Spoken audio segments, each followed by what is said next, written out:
a book if we put this up, like, yo, you can just, so they can just hear it. There's a book called The Paradigm by Jonathan Cahn. Every person that read that book said I was wrong about Donald Trump.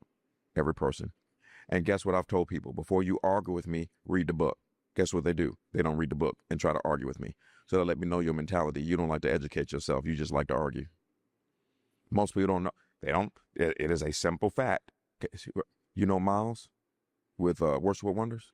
Yes. Yeah, he's a close friend of mine. Okay. Yeah, him and his wife do worship services in the White House and the Pentagon. See, they don't know that they're having Bible studies in the White House. See, you know what Christians do is they say, well, Donald Trump cussed. So did you when that person cut you off in traffic the other day. And you know what's worse than profanity? Is your gossip. Gossip is worse than cussing. And most Christians gossip.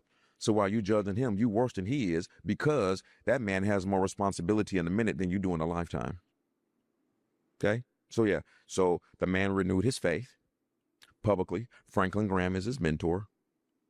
People just here in Atlanta, Jettison Franklin, Miles, other people, Wayne T. Well, let me not mention names. Wayne T. I mean, see, watch this.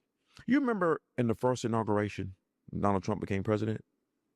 Think it's a coincidence that he asked for all Christian pastors to say those prayers? You go back and look at the first inauguration.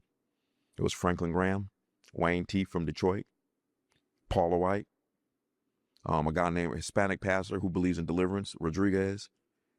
And all of them, when you listen to their prayers, they were actually canceling the curses that were on the United States. That's why all of them prayed in the name of Jesus. Most people don't know that Donald Trump selected them to pray and told them, don't script it.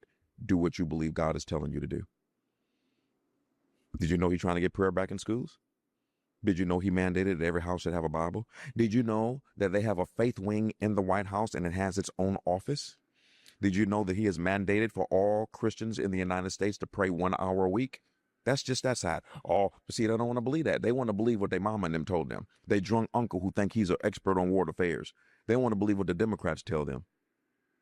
You ever notice that Donald Trump wasn't a racist until he became president? I always joke and say Donald Trump was friends with black people I don't even like.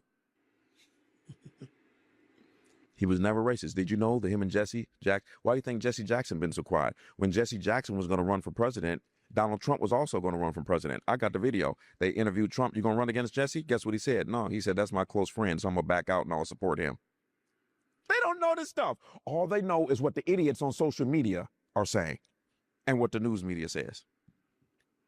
This man that is so evil is totally against abortion. This man that is so evil has reversed the mandate that women can go in a girl's bathroom, that women can be, he's reversed all of that. Men can go in a girl's bathroom. Yeah. Did you know that he's mandated for the HBCUs to get $255 million a year, permanent funding that they never got before?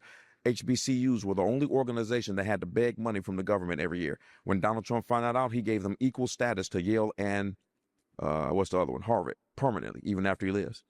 Even after he leaves. They don't know that. They don't know about the First Step Act. All of these things that he created so that men that are incarcerated can get a second chance when they got out of jail, and 90% of the people it affects are black men.